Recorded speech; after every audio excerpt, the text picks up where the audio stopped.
دنیا میں موجود تقریباً تمام مذاہب انسانی حقوق کے تحفظ کا دعویٰ کرتے ہیں، لیکن مذہب اسلام نے جس تاکید اور خوبصورتی کے ساتھ انسانی حقوق کو بیان کیا ہے، دیگر مذاہب میں اس کی نظیر نہیں ملتی۔ حجۃ الوداع کے تاریخی خطبہ میں محسن انسانیت صلی اللہ تعالیٰ علیہ وسلم نے واضح طور پر بتلا دیا کہ کسی عربی کو عجمی پر اور کسی عجمی کو عربی پر کوئی فضیلت نہیں۔ اسی طرح کسی سفید فام کو سیاہ فام پر اور سیاہ فام کو سفید فام پر کوئی فضیلت نہیں سوائے تقویٰ کے۔ غلاموں کے ساتھ حسن سلوک کی تاکید کرتے ہوئے فرمایا، تمہارے غلام ان سے اچھا سلوک کرو، انہیں وہی کچھ کھلاؤ جو تم کھاتے ہو، اور انہیں ویسا ہی پہناؤ جیسا تم خود پہنتے ہو۔ وصال کے آخری وقت میں بھی آپ صلی اللہ تعالیٰ علیہ وسلم نے نماز اور غلاموں کے متعلق تاکید فرمائی۔ یہ آپ علیہ الصلوۃ والسلام کی تربیت ہی کا اثر تھا کہ یروشلم کے سفر پر خلیفہ وقت حضرت فاروق اعظم رضی اللہ تعالیٰ عنہ ایک منزل اونٹ پر اپنے غلام کو بٹھاتے ہیں اور خود پیدل چلتے ہیں، دوسری منزل خود اونٹ پر سوار ہوتے ہیں اور غلام پیدل چلتا ہے۔ رسول اللہ صلی اللہ تعالیٰ علیہ وسلم، صحابہ کرام رضوان اللہ تعالیٰ علیہم اجمعین اور سلف الصالحین کی زندگیاں ایسے بے شمار واقعات سے بھری پڑی ہیں جن سے اسلام میں انسانی حقوق کی قدر و اہمیت کا اندازہ لگایا جا سکتا ہے۔ تمام انسانوں میں سے اہل و عیال کے حقوق کو فوقیت حاصل ہے۔ اسلام نے والدین، زوجین، بہن بھائی اور دیگر رشتہ داروں کے حقوق کا ایک دائرہ مقرر کیا ہے جس کے اندر رہ کر آسانی سے ایک دوسرے کے حقوق کا تحفظ کیا جا سکتا ہے۔ لیکن ہمارا المیہ یہ ہے کہ ہم حقوق کی پاسداری کرنے میں افراط و تفریط کا شکار ہو جاتے ہیں، یا تو ان حقوق کو یکسر نظر انداز کر دیا جاتا ہے یا پھر حد سے تجاوز کر جاتے ہیں، جس کی وجہ سے کسی نہ کسی کی حق تلفی ہو جاتی ہے۔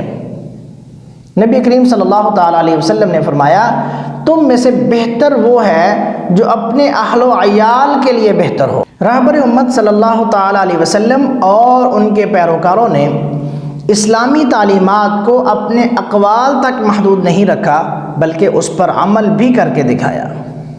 ہماری حقیقت یہ ہے کہ ہم گفتار کے غازی تو بن گئے لیکن کردار کے غازی نہ بن پائے۔ فادر ڈے، مدر ڈے وغیرہ جیسے رسمی دنوں پر ایک دوسرے کو خوبصورت پیغامات تو ارسال کرتے ہیں، لیکن در حقیقت ہماری عادات و اطوار اس کے بالکل برعکس ہوتی ہیں۔ آج اولڈ ہومز کی بڑھتی ہوئی تعداد اس بات کی واضح دلیل ہے کہ کردار کے لحاظ سے ہم بالکل کھوکھلے ہو چکے ہیں۔ اسلام تو سب سے زیادہ حقوق والدین کے بتلاتا ہے، ان کو اف تک کہنے سے منع کرتا ہے، لیکن بدقسمتی سے ہم نے والدین کو انسانی حقوق کے دائرے سے ہی خارج کر دیا ہے۔ ہم نے خود کو مدر ڈے اور فادر ڈے جیسے رسمی دنوں تک محدود کر لیا ہے۔ مغربی تہذیب کی طرف رغبت اور اسلامی تعلیمات سے روگردانی ہمیں کئی خطرناک گناہوں میں مبتلا کر رہی ہے۔ ہم نے ان لوگوں کی تہذیب کو اپنا لیا ہے جو اپنے پالتو کتوں کو اپنے ماں باپ سے زیادہ عزیز رکھتے ہیں۔ اسلام میں تو ایک عام انسان پر بھی کسی جانور کو ترجیح دینا جائز نہیں، تو والدین کے مقابلے میں ایسی ترجیح کیسے جائز ہو سکتی ہے؟ دراصل مسلمانوں کو اسلامی تعلیمات سے دور کرنے کے لیے یہ دشمنان اسلام کی طرف سے بچھایا ہوا ایک خطرناک جال ہے جس میں ہم پھنستے چلے جا رہے ہیں۔ یہ بات تو مسلم ہے کہ ٹیکنالوجی نے جتنی ترقی کی ہے، آداب و اخلاق کا معیار اتنا ہی تنزلی کا شکار ہوا ہے۔ بڑے سے بڑے تعلیمی ادارے دنیا کو اچھے ڈاکٹرز اور انجینئرز تو دے رہے ہیں، لیکن اچھے انسان نہیں دے سکے۔ انتہائی افسوسناک بات ہے کہ آج کے تعلیمی ادارے صرف نام کمانے اور بزنس کرنے میں مصروف ہیں۔ مغربی طرز تعلیم کو کامیابی کا راستہ سمجھا جا رہا ہے۔ تعلیم صرف کتابیں پڑھنے تک محدود ہو کر رہ گئی ہے، تربیت کو پس پشت ڈال دیا گیا ہے۔ یہی وجہ ہے کہ ان تعلیمی اداروں سے فارغ التحصیل طلبہ انسانیت کے حقیقی مفہوم اور اس کی قدر و اہمیت سے بالکل نابلد ہوتے ہیں۔ دراصل ہمارے ذہنوں پر مغربی تہذیب و تمدن کی دھاک بیٹھ چکی ہے۔ ہماری نوجوان نسل مغربی تہذیب کی گرویدہ بن چکی ہے، حالانکہ ظاہری طور پر ترقی یافتہ نظر آنے والے مغربی ملکوں کا معاشرتی نظام انتہائی پیچیدگی کا شکار ہو چکا ہے۔ ایک مشہور اسلامی مفکر لکھتے ہیں کہ مغرب میں نہ اولاد کی صحیح تربیت ہے اور نہ اولاد کے نزدیک والدین کا کوئی احترام ہے، بلکہ پورا خاندانی نظام مفلوج اور منتشر ہو چکا ہے۔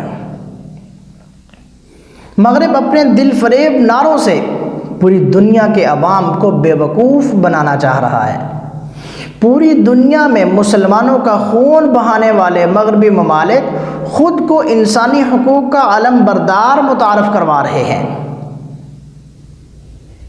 ہمیں یہ تسلیم کرنا ہوگا کہ اسلام ہی واحد مذہب ہے جس نے انسانی حقوق کی بہترین انداز میں ترجمانی کی ہے۔ اتباع رسول اور خوف خدا سے قطع نظر انسانی حقوق کی پاسداری ناممکن ہے۔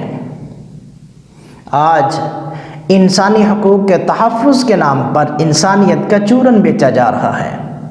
بظاہر تو یہ پیغام انسانیت کی ترجمانی کرتا نظر آتا ہے، لیکن حقیقتاً اس نعرے کے پس پشت ایک بھیانک سازش چل رہی ہوتی ہے۔ لہذا آج کے دور میں انتہائی ضروری ہے کہ اہل اسلام سے تعلق جوڑ کر دین کے بنیادی احکام سیکھتے ہوئے اپنی زندگی گزاری جائے، تاکہ قیامت کے دن اپنی بدعمالیوں کی وجہ سے سب کے سامنے رسوا نہ ہونا پڑے۔